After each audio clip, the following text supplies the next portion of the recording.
Once I understood this one thing about the spirit realm, it changed my approach to every situation, and it brought victory ever since I understood it. So we're going to talk about it. Welcome back to my teaching channel. We are on a series of more demonic strategies, and today we're going to talk about something that is common to everyone in this day and age.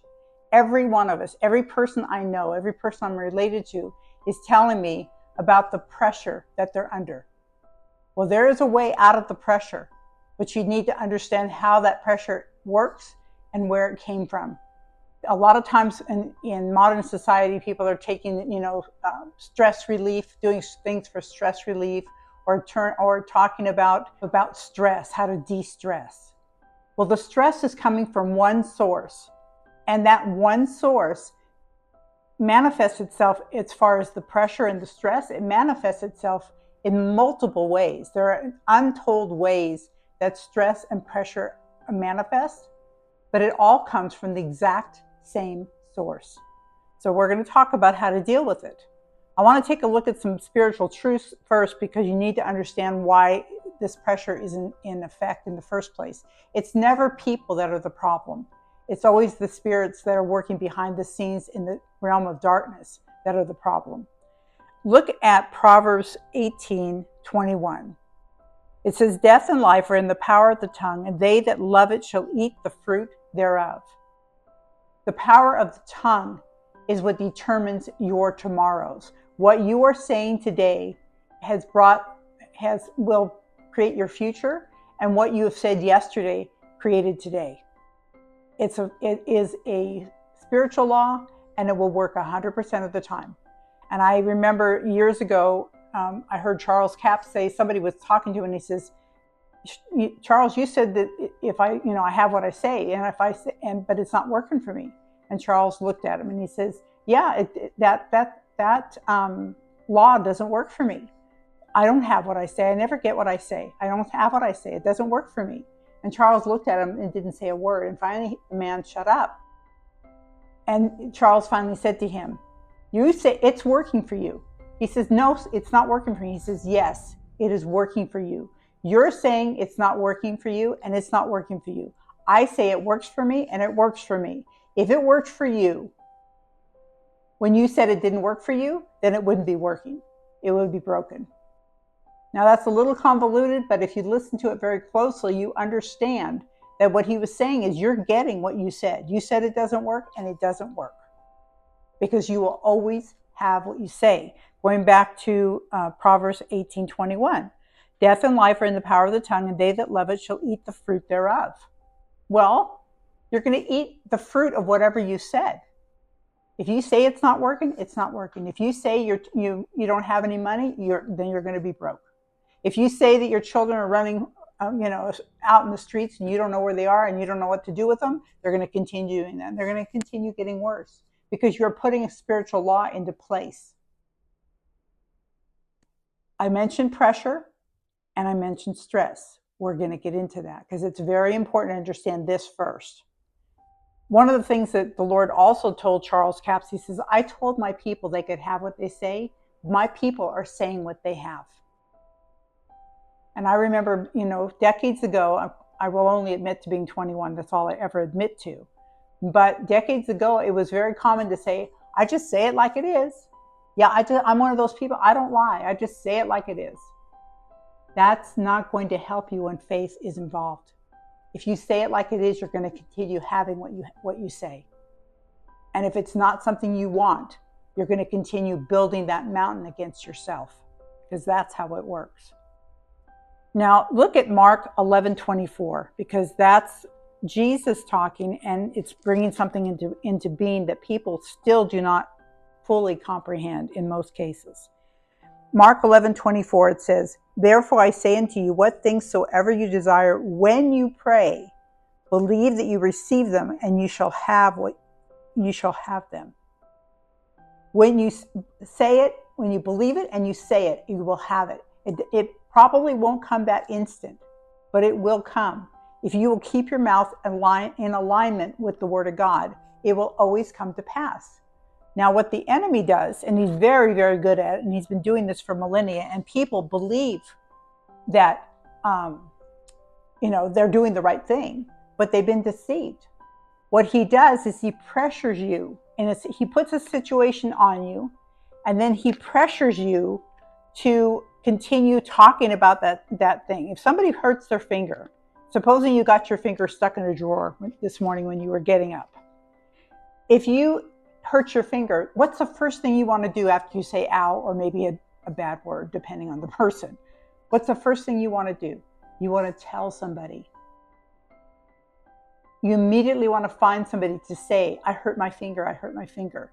Well, I heard someone say years ago, and I've never forgotten it, when you hurt your finger, you have 9 other fingers that don't hurt.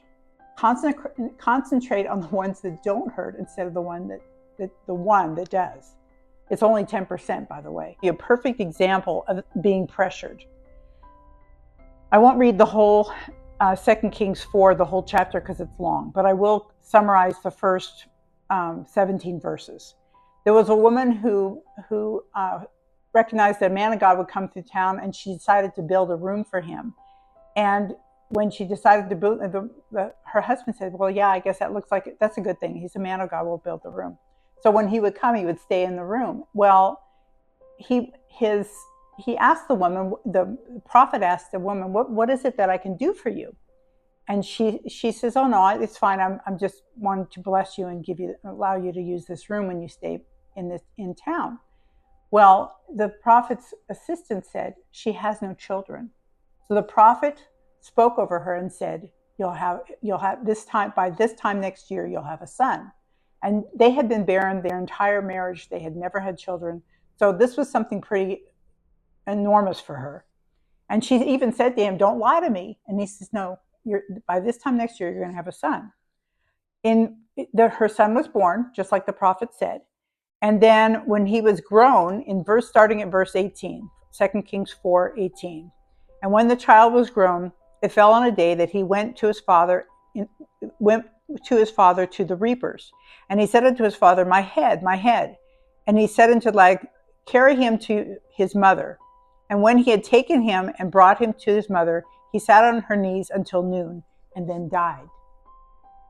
Now, under the pressure of seeing someone dead, most people will agree with the death. But these are the end times. And there are a lot of things happening. The same things that Jesus did, we will do also, Jesus said. Well, it's about that time. It's time for us to see some of the things happen. So when he died, it says she went up and laid him on the bed of the man of God and shut the door upon him and went out.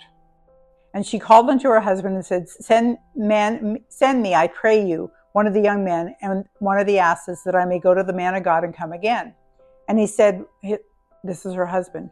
And he said, where will you go unto him? It's neither new moon nor Sabbath. And she said, well.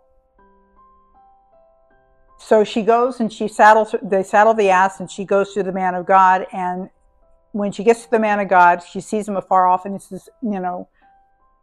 it says in verse 26, run now, I pray you, and meet her, and say unto her, is it well with you? Is it well with your husband? Is it well with your child?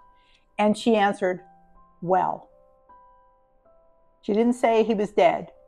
She didn't tell her husband she was dead. She didn't tell the prophet he was dead. She didn't say that. She said, well. When you look that word up in the Hebrew, that word is, I believe it's Hebrew 7965.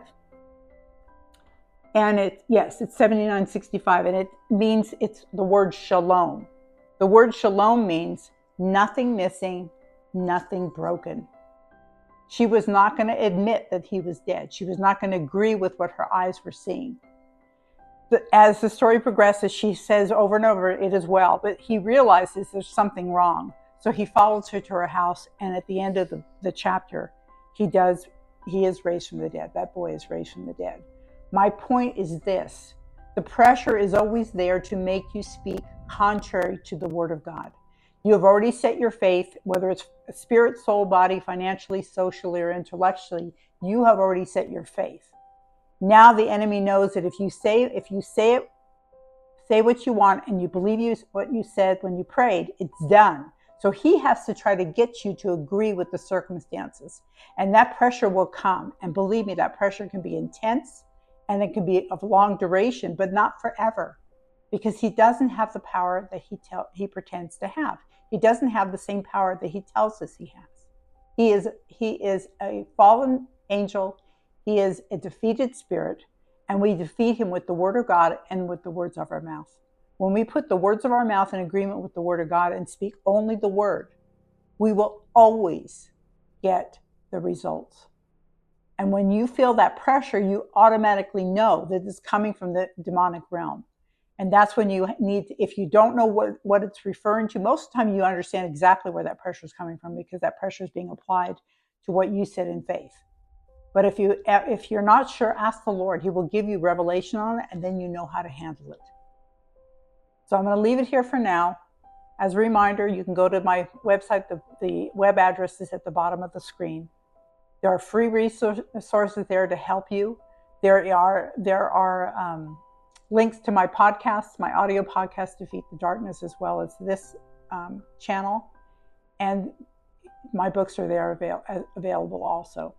So until next time, walk by faith, walk in courage, walk in boldness, and defeat the darkness. I'll talk to you soon.